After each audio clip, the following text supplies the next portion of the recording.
Global commercial aviation demand is expanding at roughly twice the rate of global GDP. This growth faces a hard physical limit. The global aerospace supply chain is bottlenecked by a combination of constrained production capacity and intense regulatory requirements. Aviation manufacturing operates on a strict zero-defect tolerance. A single substandard part prevents an entire aircraft from being delivered. You cannot simply build factories faster. You have to build exact, repeatable precision at scale. Aequs addresses this bottleneck through geographic consolidation. They are the only precision component manufacturer in India to operate a fully vertically integrated aerospace supply chain entirely within a single special economic zone. The model is currently yielding results. For the first 9 months of fiscal 2026, the company reported 8,633 million rupees in revenue, while operating at a 14.2% EBITDA margin. Now, Aequs is utilizing a recent 921 crore rupee initial public offering to aggressively restructure its capital and deleverage its balance sheet.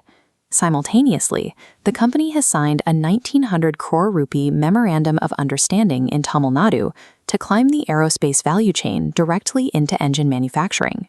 Aequs is using this fresh capital to re-engineer its unit economics and improve its position within the global aviation hierarchy. To understand the expansion, we have to look at the baseline. Aequs originated as a spin-off from Quest Global, designed specifically to isolate and scale complex manufacturing operations. The 2014 rebranding to Aequs, derived from the Latin word for equal, was an intentional signal of their strategy to operate as integrated partners with global original equipment manufacturers, rather than just vendors. The physical manifestation of this partnership model is their special economic zone in Belagavi. Traditional aerospace manufacturing relies on a fragmented global logistics chain. Aequs eliminates this transit time by co-locating sequential processes, from forging and machining to surface treatment and assembly, inside one geographic footprint. The density of operations here is extreme. The facility currently manages 1,195 distinct manufacturing processes under a single roof. That includes processing and machining 122 different industrial materials. From those inputs, they produce a highly diversified portfolio of over 5,000 distinct aerospace components. Because India does not currently have a domestic commercial aircraft program, 100% of this aerospace work is built for export. They operate as a dual-source and, in some cases, exclusive supplier for top-tier Western OEMs, putting their parts on major commercial platforms like the Airbus A350 and Boeing 737. Securing these contracts requires proximity and specialized technical capabilities, which drove their strategic French acquisition in Chile to embed directly within the European ecosystem. A similar logic drove their U.S. expansion into Paris, Texas, positioning them to capture and service North American defense and aerospace contracts. Consolidating 1,195 specialized processes into highly integrated nodes across 3 continents is the physical prerequisite for hitting zero-defect standards at scale and securing dual-source status with Airbus and Boeing. We arrive at a financial paradox. If the core aerospace segment is profitable, why did the company need to raise massive public capital? The 921 crore rupee IPO splits into 2 distinct functions.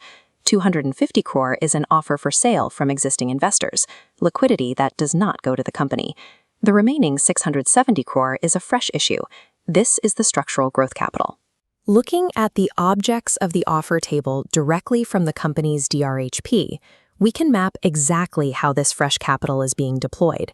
The primary objective is debt retirement.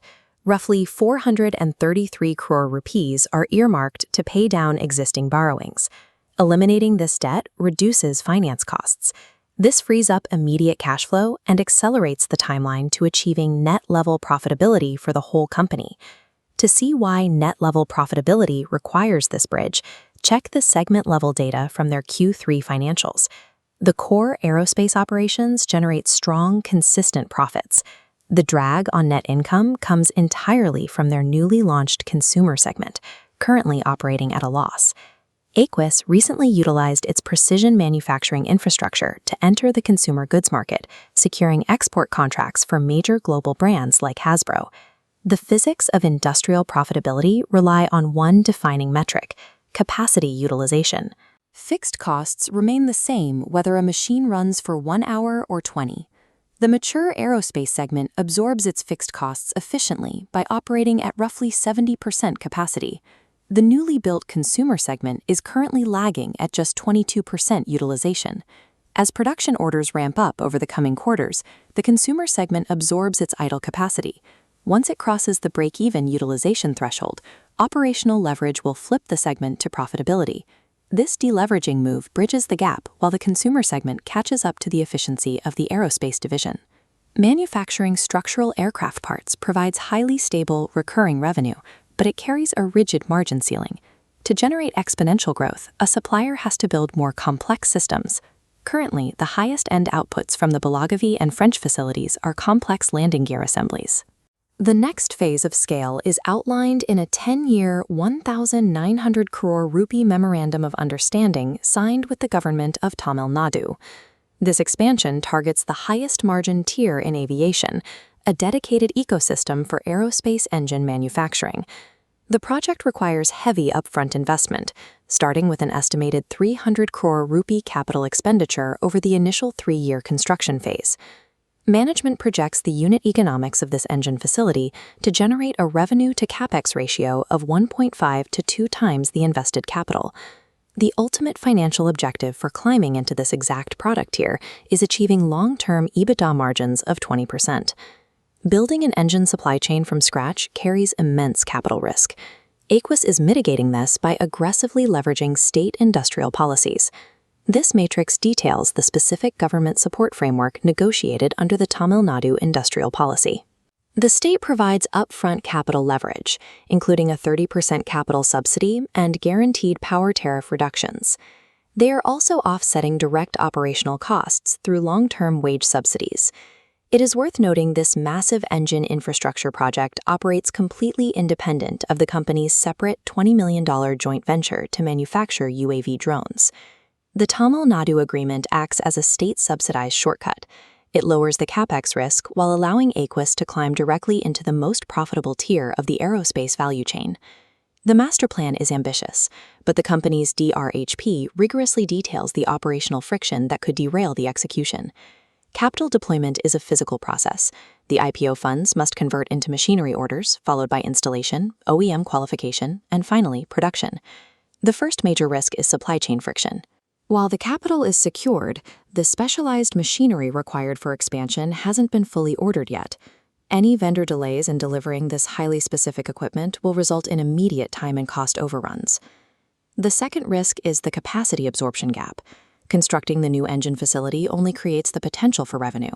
If global OEM demand softens and Aequs fails to secure enough contracts to fill the new plant, those unutilized fixed costs will severely compress their overall margins. The third risk is new product execution. Engine components require tighter machining tolerances than the structural parts Aequs currently produces. Airbus allows Aequs to self-certify its component quality. A single failure could jeopardize the trusted status anchoring their structural business. The central challenge now shifts to the operational friction of deploying that capital at speed while maintaining zero defect tolerances.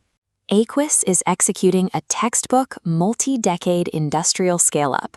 They are using the public markets exactly as intended, optimizing their capital structure to eliminate the drag of legacy debt.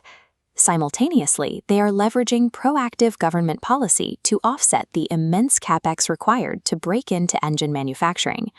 The success of this entire master plan hinges on one unifying metric: driving capacity utilization to their target rate of 75% across all facilities.